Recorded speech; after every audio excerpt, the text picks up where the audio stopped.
Globalisasi sebagai ancaman atau tantangan.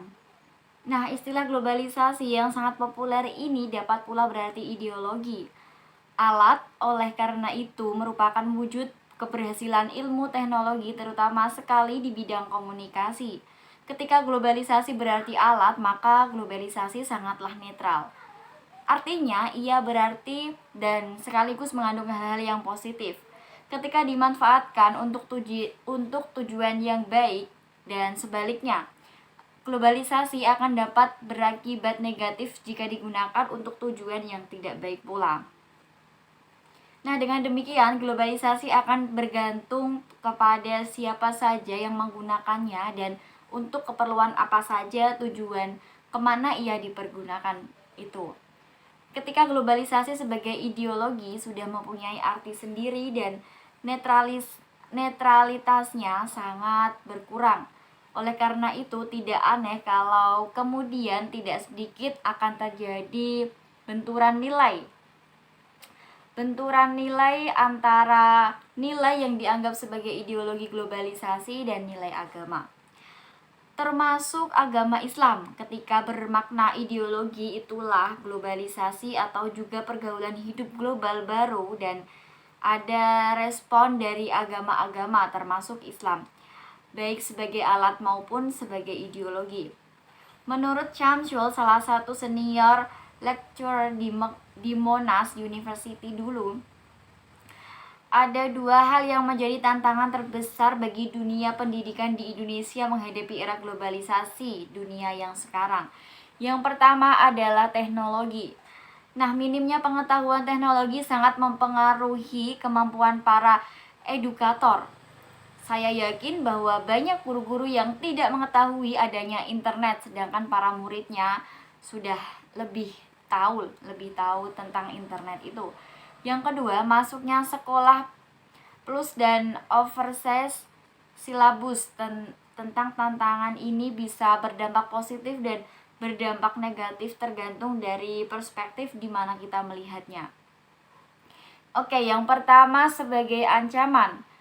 Akhir-akhir ini banyak kita ketahui bermunculan gaya pergaulan di kalangan anak muda seperti kelompok ABG, gedongan kelompok eksekutif, kelompok anak muda sukses, kelompok anak muda orang kaya, dan masih banyak contohnya kelompok yang dibangun atas dasar gengsi, yang semuanya itu tidak lepas dari gaya hidup yang global.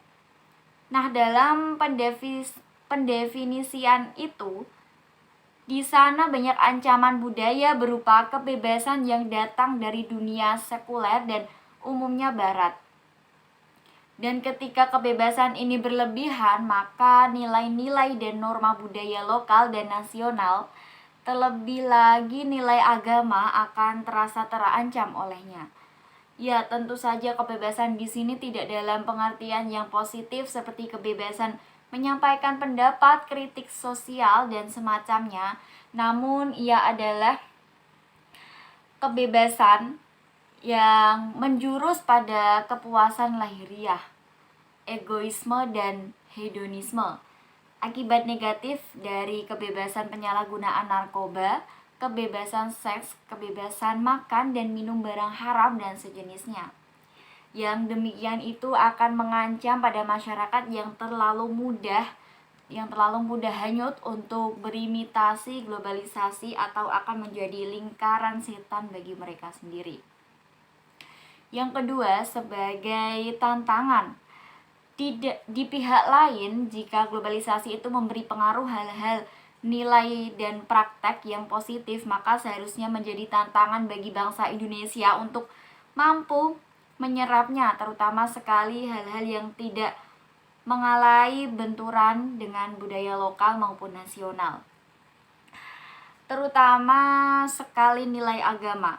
Dengan kata lain, bagaimana agar nilai-nilai positif yang ada di barat atau bahkan di belahan negara lain dapat masuk ke bangsa kita dan dapat pula dipraktekkan di tengah-tengah masyarakat kita, seperti budaya disiplin kebersihan, tanggung jawab, egalitarisme, kompetisi, kerja keras, penghargaan untuk orang lain, dan sejenisnya.